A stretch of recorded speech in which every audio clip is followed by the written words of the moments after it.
Hello pianists! Today we'll be learning multiple octave scales that utilize black key fingering. Some of the most warm and beautiful pieces are written in key signatures that have multiple sharps and flats. So I hope after today's video you will not shy away anymore from playing some of these beautiful masterpieces. You'll find that these black key fingerings, like B major, F sharp, D flat, actually fit really well within the hand. So we'll talk about those fingering types for our black key scales of B, F sharp. We'll go into the flats D flat, E flat, A flat, and B flat. To give you a demo of a piece that uses these fingering types, we'll look at the Cadets by Streabbog, Opus 64, number 11, within the key of B flat major. A little background is you maybe have never heard of Streabbog. He was a Belgian pianist and composer that was composing within the Romantic era. A fun fact about his name: he composed under the name Streabbog, but his actual last name was Goberts. So if you think about that, Gobert spelled backwards is Streabbog, so his little composing pen name.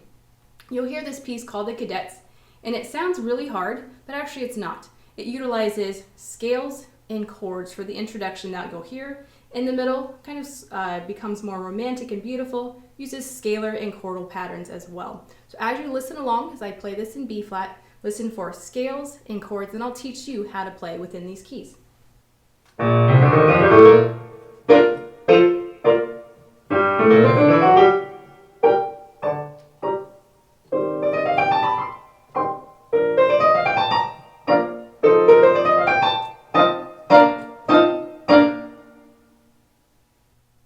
I believe the easiest key to learn your black key fingering is based on B major. So find with me a B. We'll start within our right hand. I'm going to teach the tenets or characteristics of black key fingering, and then we're going to transfer this idea to multiple other tonics. So if you think finger 2 and 3 makes the number 2, you're going to put these on the groups of 2 black keys. So our 2 and 3 black keys will play the groups of, or 2 and 3 will play the 2 black keys. Think number 3, it'll play the groups of 3 black keys. 2, 3, 4. This is very similar to our arpeggios that we used our longer fingers on the black keys as well that I taught within C and D fingering. Remember that your 2, 3, and 4s are your fastest fingers to play in your hands. Your thumbs and 5s not so much. So for black key fingering, we're going to reserve our thumbs and our 5s for the white keys. So I'll play B major and then you can play more with me. So I'm going to start with my 4 and 1, 2 and 3, 1 on E, 2, 3, 4, 1 on B, 2, 3, 1s, 2, 3, 4. Finger to the right is 5 and 1, 2, 3, 4s, 1, 2, 3s, 1, 2, 3, 4s, 1s, 2, 3s, 4, 1. So notice I played this right off the bat, hands together, because you have parallel fingering groups that align between your hands as you play. So let's go back just to the right hand. We're going to start with our 2 and 3 set on my 2 black keys. I'll start with a finger to the left. Remember, good technique of a taller thumb. That way you can avoid going up and down, inefficient technique, or your wrist can stay level. We're going to block it out first to reduce those fingering groups to one thought. So I'm going to block, thumb on E, block 2, 3, 4, 1, 2, 3, 1, 2, 3, 4, and it could go up multiple octaves that way. And you're ready to turn back around your 5th finger. Block, thumb, block. Finger 3s, finger 2s. That maybe doesn't sound the best, but it's really helpful to set in your brain, in your hand, what fingers to place where on these black keys. My master's professor, he would always say not all good practice sounds good, but it serves this purpose of automatizing these fingering groups in this case, or that reduction practice. Let's go to the left hand. Set your 2 and 3 on the 2 black keys. Start with the finger to the left, which happens to be your 4 finger. 3, 2, tall thumb on the E, 2, 3, 4s, 1s, 2, 3, 1, 2, 3, 4s, 1s. Thumb under. Okay, we're going to block it hands together in B, then we'll transfer to other keys. Just lean in the direction you're moving, so you have your arm weight and body support. Once you can do that, you should be ready to play it hands together, maybe a little slower. 2s and 3s, thumbs together, 2, 3, 4s, thumbs together, 2, 3s, thumbs together. Fingers to the right, 5 and 1, 2, 3, 4s, 1s, 2, 3s, 1s, 2, 3, 4s, 1. You're going to find that those black key fingerings actually go hands together much easier than C major, which will have its own separate video. All right, let's transpose B to the key of F sharp major, which has 6 sharps. We still have 2 white keys. We have B, and E sharp. Inharmonic to F, but we'll use that name of E sharp since F is already utilized in our tonic name. Let's block it out to start. You can do this hands together or you choose your hand. Remember, think like number 3 on the groups of 3s. 2, 3, 4s, 1s together. 2 3s, 1s, 2, 3, 4s, 1s, 2 3s. At the very top, I just use my 2 finger. It's great for reaching over. 2, 3, 1, 2, 3, 4. Okay, let's go ahead and play it normal scale. 2, 3, 4s.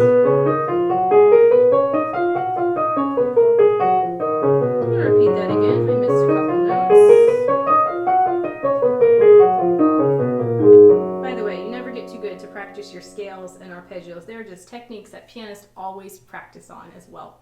All right, so you can pause it there and practice your B and F sharp scales. Certainly you can practice it hands separate. Use that reduction blocking practice. That way you can then also get it hands together and you'll be on your way to playing more hard repertoire pieces. All right, we're going to transpose this black key fingering to our flat keys. Remember, our Cadets piece was in B flat major. Some of the most beautiful pieces like Clair de Lune are in D flat major. So we need to know how to play these scales and arpeggios eventually in these keys. So we're going to start with D flat major, the key of Clair de Lune, and it uses the same black key fingering as B and F sharp. So I'm going to start with my 2s and 3s on D flat, E flat, thumb on the white key F, 2, 3, 4s, 3 black keys, thumb on C, 2, 3s, F, 2, 3, 4s, thumb, 2 at the top. Okay, once you block through it several times and that becomes comfortable, then play it normal scales.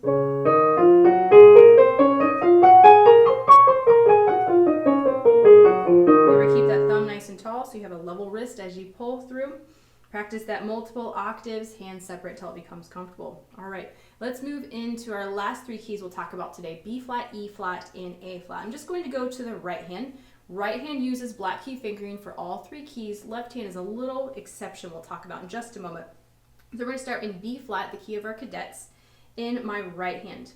It uses black key fingering, but since I only start with 1 black key, I'm just going to use my long finger 2 just to cross over to B flat.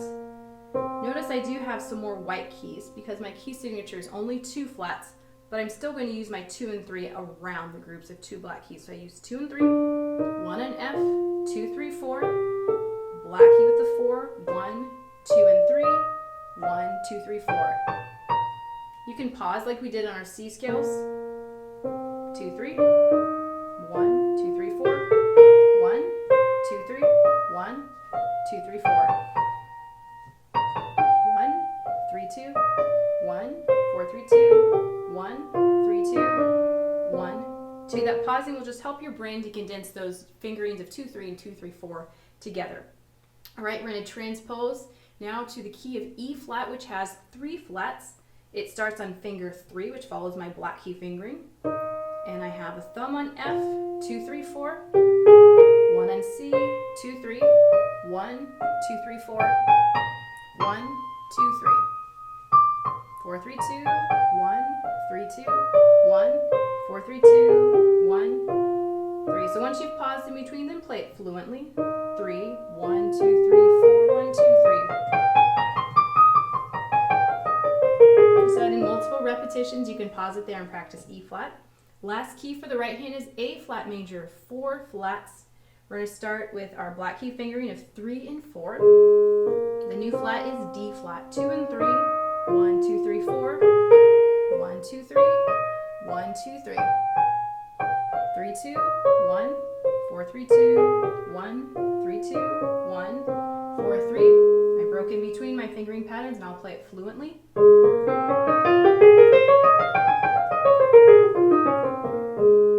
So practice those right hands, get all that black key fingering comfortable. Last step, the left hand needs to work. As you remember from the Cadets, left hand started with that B flat major scale. So let's go back to B flat in our left hand.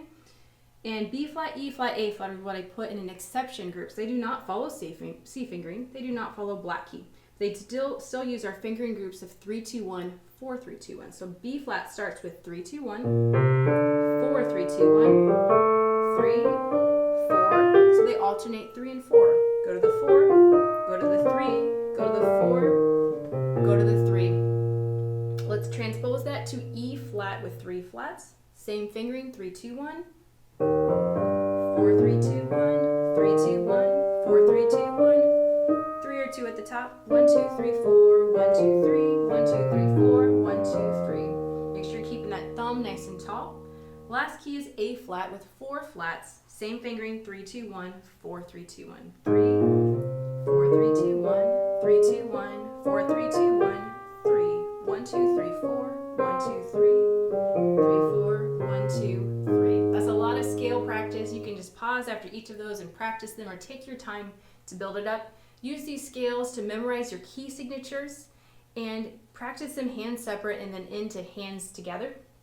And then when you have pieces like the Cadets, grab out your pencil and label the scales, label the building blocks that you're practicing separately in your technique. That way when your eyes see this, I'll think in the first measure, B flat scale, B flat chords, it's actually G harmonic minor, G minor, D, G minor, C minor, here's B flat major, F7, F7, B flat, F7, E flat. All things we've talked about, all those building blocks, and it creates a beautiful and exciting piece. So have fun using these patterns to build your technique and also help you to read repertoire. Thank you.